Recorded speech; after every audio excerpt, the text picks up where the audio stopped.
So yun guys, ito na po yung aking na-harvest sa aking mga tanim na talong. Ayan na.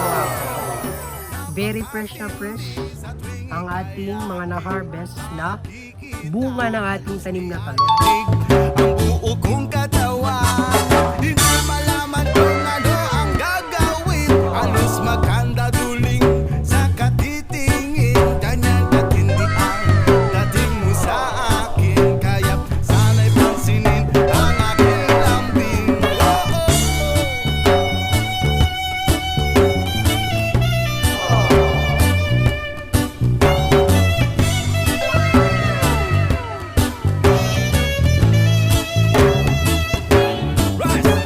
Kapag ika'y wala sa aking paligid, hindi ko malaman kung anong gagawin. Ang pakiramdam ko ay parang lantang gulay. At alam kong ikaw lang ang aking buhay. Dahil ako'y talagang di mapakali sa beauty mong napakatindi. Sa tuwing ika'y aking nakikita, halos nilayanig ang buo kong katawan. Grabe, meron na po tayong pang-ulam. Hi guys! So for today's video, tara samahan nyo nga po pala ako dito mag-harvest ng ating tanim na talong. So tara samahan nyo ako mag-harvest dahil ready to harvest na yung ating tanim na talong. So marami na siyang bunga at malalaki na rin po. And guys, kung mapapansin nyo guys, malalaki na po talaga yung bunga ng ating tanim na talong dito. Tingnan nyo, ang haba, ang lalaki. Guys, di ba? So ready to harvest na po yung ating tanim na talong. So kailangan lamang po natin gawin, cut lamang po natin ito. Diba? Grabe guys, napaka haba ng ating tanim na talong. So ilagay na po natin dito sa ating basket. So yung mga ganyan guys, ready to harvest na po ito guys. Pati ito guys, harvestin na po natin para mag-generate pa po ng panibagong bunga. Ayan o. Kung papansin nyo, ayan, malalaki na sila, mahaba na sila. At ready to harvest na itong mga to. At pwede na po natin itong gawing torta, diba? Samit sa torta. Sarap ng torta guys. Ayan, so next po nating harvestin guys, itong ating isang bunga ng ating tanim na talong. So ito ay bunga ng ating pangatlong tanim na talong dito po sa harapan po ng aming bahay. Kung mapapansin nyo, walang ano yan, reject. Very fresh na fresh at talagang makinis ang balat. Kung papansin nyo yan guys, ayan o, very fresh na fresh, walang insekto, hindi siya reject. Kaya talagang masarap to, very fresh from the yard, from the garden. So ready to harvest na rin siguro to. Ayan, so gupigin na po natin. Ayan, lagay na po natin sa mahiwagang lalagyanan. So harvestin na rin po natin ito guys para di siya masayang. Huwag na natin pang masyadong palakihin, no?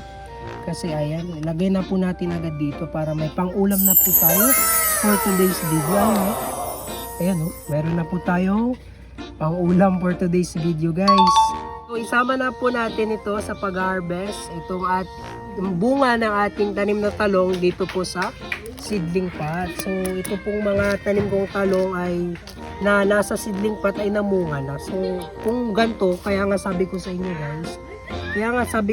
guys, kung kapag ganito na yung bunga, may green na, ibig sabihin, it means na magulang na yan o matanda na yan. Kaya harvestin na po natin at ilagay natin sa may wagang basket. Ayan, alright. Lastly na po, harvestin na rin po natin ito guys. Nang sa gayon, kasi medyo kung papasin nyo, parang reject. Ayan o, papasin nyo may butas. Ibig sabihin, pinanahanan to ng uod. Meron ng uod sa ilalim. Kaya ready to harvest na to guys. Para pag hiniwa natin, matanggal pa natin yung uod. Hindi pa po mapipinsala yung kabuuan ng ating bunga ng ating tanim na talong. Bunga ng ating talong. So yun guys, ito na po yung aking na-harvest sa aking mga tanim na talong. Ayan na nga po. Very fresh na fresh ang ating mga na-harvest na bunga ng ating tanim na talong. Kung papansin nyo, ayan. Grabe. Meron na po tayong pang-ulam, no? Pang-torta. Pwede rin po itong isahog sa pinakbet o kaya naman sa sinigang. So maraming dishes or mga pwede nating mailuto sa talong po natin na bunga.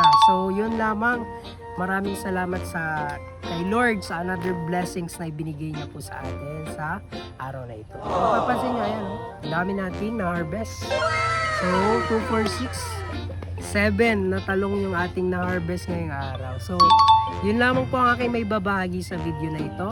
Magtanim na rin po kayo ng inyong sariling pagkain. Dahil mahal na po ang gasolina, mahal na ang bilihin, tataas na po ang inflation rate, mahal na po ang mga goods and services po. Kaya I encourage you all sa mga nasa probinsya ay magtanim na rin po tayo.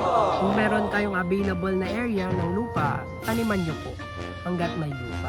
So yun lamang aking may babagi sa video na ito. I hope that you have learned something about our video for today's video. Diba? Sana may natutunan po kayo sa video na ito. And thank you and God bless us all. Bye-bye po. Pagpalain po tayo ng ating Panginoon. Bye-bye.